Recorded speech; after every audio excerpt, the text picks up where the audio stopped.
I've become addicted. I love it here. The gardens look amazing, and yeah, the growth is incredible. This project is us taking ownership of our commons, that this is public space and it's owned by all of the people. It's amazing. Just this idea inspires so many people, and they gather around it and bring their energy to the table. It's really powerful. A food forest, it emulates a natural forest, except we're planting things that human beings can use. And it looks to create more of an ecological food production gardening. So it's sort of urban agriculture where we are trying to mimic a natural woodland system, but we're placing in different edible and useful plants for the community. Also in a food forest, what's happening is this relationship between the plants and the ecosystem.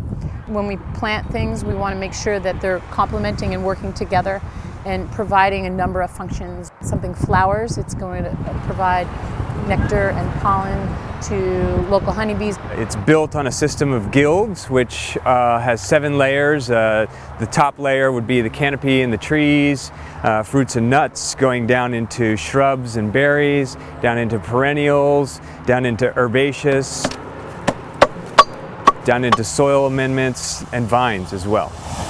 What it is creating is a very rich ecosystem that has more life than, say, a monoculture of agriculture, and it's got a lot more long-term sustainability to it.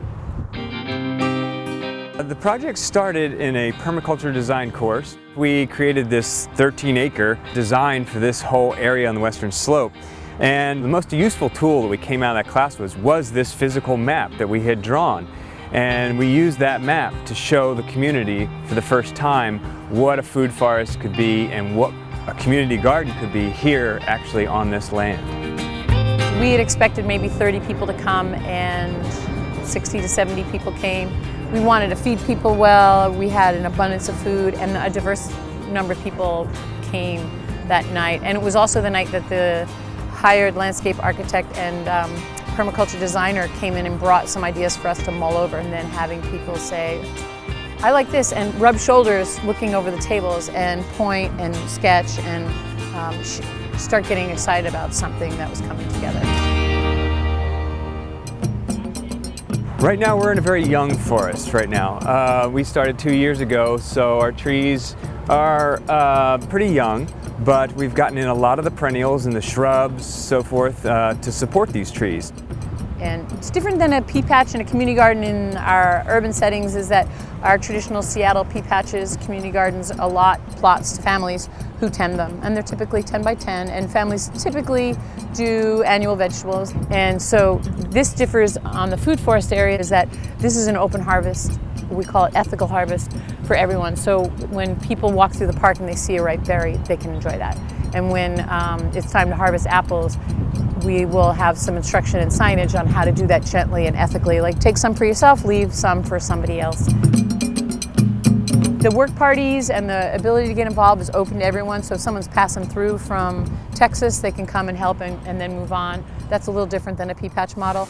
And this, as you can see, we've covered everything with wood chips, which is actually robbing the soil of nitrogen.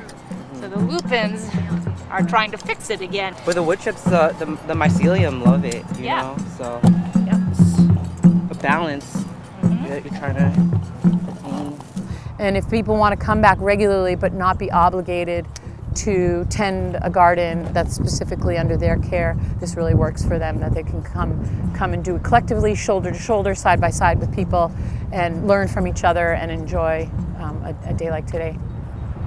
I've been volunteering for about 2 years now, taking on all sorts of projects, leading teams at work parties,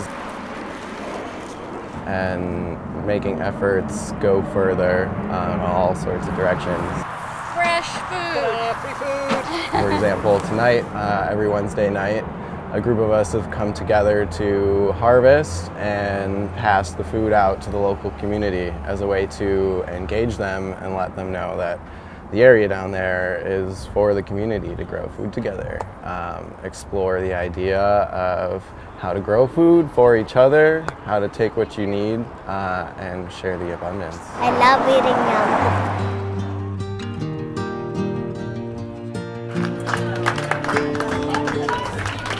Wow, thank you for all being here. We're going to begin our celebration of completing phase 1 of the Beacon Food Forest.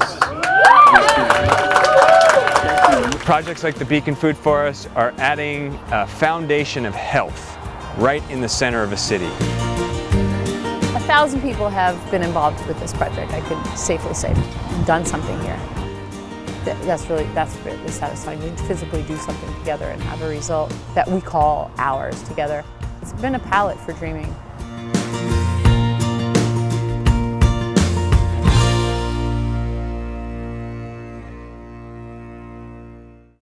Watch CityStream Thursday nights at 7 on the Seattle channel, or get video on demand and podcasts anytime at seattlechannel.org.